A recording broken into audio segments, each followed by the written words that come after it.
think is the greatest challenge facing our generation today? Oh my goodness, what's the biggest challenge facing our generation today? I think our ability to tolerate is really something that we all just need to think about in a big way. I mean, it happens on a tiny day-to-day level, you know, just in tolerating the way that loads of other people want to live their lives and not feeling that somehow, if it's not the same choice as ours, that's an insult to us, or if our choice is different, you know, someone else has the right to be insulted by that. And then on a hugely global scale, you know, the problems of our world are all caused by intolerance. And it's quite weird, you know, that the advance of man has made us less tolerant of the way that other people think.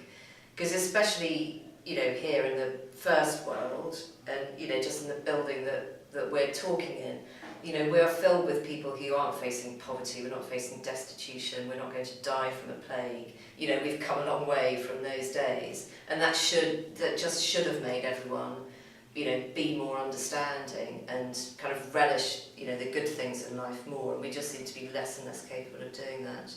And some of that is caused by technology, undoubtedly, because we can live in a world where we just choose our individual things all of the time, and we're pleased by our individual choices all of the time.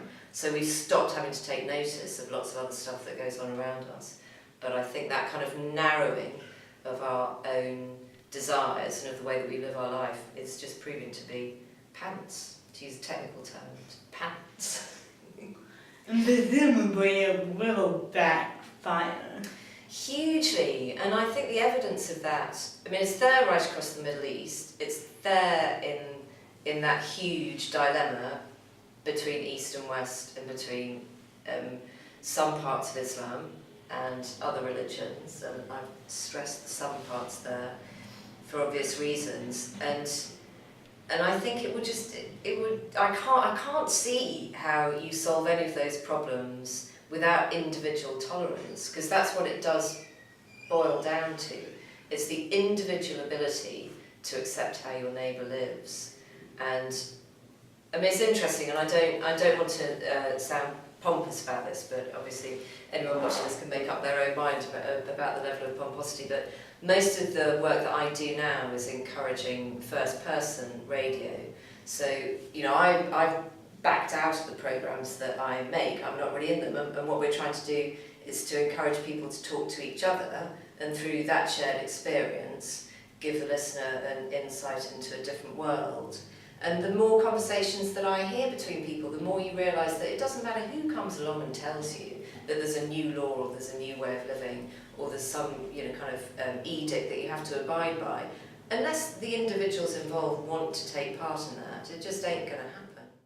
What would you say the biggest lesson you learned in your 20s was? The biggest lesson I learnt in Your 20s? In my 20s? God, I don't know if I've learned anything at all in my 20s, Athena. Do you know what, I learnt the hard way how not to push myself too much, because I got a breakfast show on a London radio station called GLR when I was 23 years old with my lovely, lovely friend Gideon Coe. And obviously it was a dream come true, but we both really wanted to succeed at that, and we were both in our mid-20s and we really wanted to carry on going out and having a good time, and we burnt the candle at both ends. He ended up in hospital with double pneumonia, and I ended up in hospital with an abscess in my throat, a quinsy tonsil, which is like something out of the, you know, Dickensian era, which was a quinsy tonsil.